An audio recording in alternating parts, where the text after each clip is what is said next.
What is good, y'all? This is Jayvee here, and today got a Jayvee's Jams for you guys. Now I know it's been a hot minute since I've done a Jayvee's Jams, you know, been really going hard on the reactions, trying to get as much content out as possible, but now we back on it, and now that I'm trying to shift over to more original content and more into reviews away from reactions, a lot more Jayvee's Jams should be on the way. Now, because it's been so long, I can't necessarily go through all the projects I had been jamming to since the last Jayvee Jams, because it's been months and this video would be hours long if I tried to do that. But I do have a list of albums that I've been jamming to recently, and there's been a lot of music dropping lately, and I've been really, you know, keeping a close eye on the music sector, you know, trying to peep out really dope projects. So I got a long list for you guys. This is probably going to be a little bit of a long one. Well, they've all been long, so expect a beefy one because of the nature of how many projects I have here and some of the projects I chose. I'm gonna, you know, try to move along and not waste too much time. So the first project that I've been jamming to is BJ the Chicago's Kid, In My Mind. And sorry, I have my list here so I can keep you know, everything together. Yeah, BJ the Chicago Kid, In My Mind, Motown record, R&B singer. Familiar with his work primarily through his features via like Donnie Trumpet's LP, Chance the Rapper's, you know, mixtape. I believe he was on Acid Rap if I'm not mistaken. But he's been on a number of things recently, and you know, I've only heard him do hooks here and there, you know, singing verses here and there. Was a big fan of his voice, but I didn't know how it would translate necessarily through a full project. And boy, I have to say I was not let down. This is an absolutely fantastic project. Had some really dope instrumentals there. The features were real dope, man. We had Big Crit on it, and even down to the instrumental, you know, had that real southern feel to it, even with the 808s and the cowbells and everything. We had Kendrick Lamar on the latter half of the LP. Really great album, man. Highly suggest it if you're into R&B, especially classic R&B with that neo soul kind of heart to it. Definitely check it out. Next, we got Kanye West, The Life of Pablo. Now, I did a review to that. Definitely check that out. I have it up on my channel, and I also have it in the playlist of album reviews. Yeah, so again, not much to say. I covered pretty much everything I had to say about it in my review. Love the album, and I've been jamming to that. That's probably my most listened to album this past month or so since it dropped. Next, we got Young Lean's Warlord. Again, also, I did a review on it. Check it out. It's all on the playlist. Big fan of Young Lean's work, and this album definitely is not a letdown. Again, not the best project I've ever heard in the world, but great vibe piece, great something, you know, just put on and chill to. Has its, you know, high moments, it has its more calm moments. It's a nice versatile album and get you into a real great mood and headspace. Next, we have Nyck Caution's Disguise the Limit. Now, Nyck Caution, I gotta say, I'm pretty late on to. He's a pro-era rapper. I probably have heard, you know, his songs here and there via SoundCloud and some music videos that were uploaded to the Pro Era channel on YouTube. So I had heard him before, but I didn't really pay any attention. I've always known that the Pro Era dudes can definitely spit, but again, didn't pay too much attention to it. And I was watching a Hot 97 interview, and Joey was up there with some Pro Era dudes, and Nyck Caution was spitting like crazy. So I was like, you know, I gotta check this out, because a lot of people in the comment section below were talking about this project. So I peeped that out, listened to it, and I was like, yo, this goes hard. Like, talk about not compromising lyrical ability, but like going back and forth between some real hard hidden conscious tracks, and you got, like, you know, more mainstream radio sounding tracks. Some really diverse instrumentals there, a great feature list, man. Real, you know, kept it real in-house, man. Joey on 2 tracks absolutely killed it. So, man, I'm a big fan of this guy. Again, I've only heard one project by him, so I can't speak to his discography. I don't know really how extensive it is, but I know these are some young cats that are really in tune with the roots of hip-hop and lyricism, so I can, you know, send them all my respect. I'm a big fan of it, and y'all know how much I love Joey Badass and how much I was a fan of his Before the Money EP from our LP from last year. So that's one project. Another project I've been listening to is Sadevillian. Now, I don't know too much background on this because I don't know who put this together. I don't even know if this is an official release, but it's something that popped up on my timeline, and I did see it floating around DatPiff. And it's basically a mashup between MF Doom spitting on Sade beats. And in theory, I was already, you know, sold. I was like, as soon as I hear Sade and MF Doom, basically the best in their, you know, respective genres when it comes to, you know, those vocals. I mean, no, ain't nobody touching Sade, man. She's a classic, man. She's a queen. And MF Doom, you know, that needs no introduction on this channel. So as soon as I heard it, I was like, I'm rushing. Again, we don't get a lot of MF Doom music. The last thing I heard new from MF Doom was Neruvian Doom with him and Bishop Naru. And I was a big fan of that album. So it's been a minute since I've heard anything MF Doom. And I can't, again, I'm not like super into MF Doom. I love his music, but I can't say that I'm like uber familiar with his catalog, so I can't even speak. Sorry. I can't even speak as to whether these are brand new verses or are these recycled verses. I don't know. Let me know in the comment section below if you know whether these are new verses. I don't think they were. I think they're just mashups. But absolutely fantastic piece of work, man. It's a concise like 8 tracks or something like that, 7 or 8 tracks. It's quick.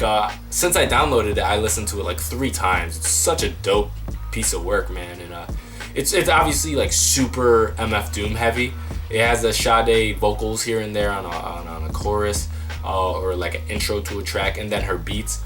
But it's primarily MF Doom. And by listening to that album or that EP, whatever you want to call it, it kind of made me realize like how similar Sade's music and MF Doom's music actually are. Like, it wasn't this massive stretch listening to it, you know. MF Doom does tend to, you know, spit on these more, you know, old school instrumentals, so it wasn't that far of a stretch for me. Next we got Statik Kxng, collaborative album between Crooked I or King Crooked of Slaughterhouse, one of my favorite members of Slaughterhouse, but I think it's still probably Joe Budden for me personally. And Statik Selecta, man. When I heard about this album, I put it on the pre-order for Amazon. I was ready for as soon as it dropped, man. I knew, like, I'm a big fan of these collaborative albums, like whether it's like Currency and Alchemist. I mean, it goes back in history. These are the more recent ones.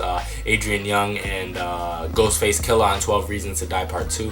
So, you know, we've gotten a number of these in the past, you know, few years. And I'm just a big fan of them, man. And y'all know when it comes to hip-hop, for me personally, my personal taste is definitely I go more in the kind of like old school flipped samples of like some funk soul stuff. I love like super lyrical thing. I love that East Coast gritty stuff. So this album is right up my lane. I thought it was absolutely fantastic. It's a really short project. I think it's like 35 minutes in total. So if you haven't checked it out, check it out. Buy it up on iTunes. Pick up a physical if you want. I have the physical album, and I did a CD lot video that should be up at some point relatively soon, where I talk about it. And man, I thought it was a really dope project. So check that out if you haven't. Next is not one specific project. It's a new group that, oh no, let me rephrase that. It's not a new group, but it's a group I'm new to, and it's the Suicide Boys, and I kind of stumbled across them on YouTube. And I pulled up a couple projects here because I download so much of their discography. I went on Bandcamp, they had a lot there, and so I picked up a lot of projects there. So at first I listened to the 3 most recent projects. That's Dark Side of the Clouds, I have it pulled up here on my computer, Grey Gods Part 2, and Now the Moon's Rising, just to get a feel for it, because I had watched a couple music videos and I thought it was absolutely dope. That song Paris, oh my god, that thing is a banger. And so I wanted to see how like they would hold a full project, and those 3 projects were dope. So I kind of went all the way to the beginning of what they released, to their Kill Yourself kind of series, that 10-part series they released, and I listened to all 10 of those, and they're so incredible, man. I believe they're a duo if I'm not mistaken.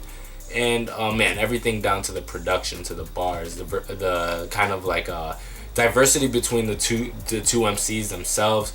Man, sometimes you're going for more of a cloud rap thing, some heavy trap. I hear some, obviously, like some horrorcore influence there.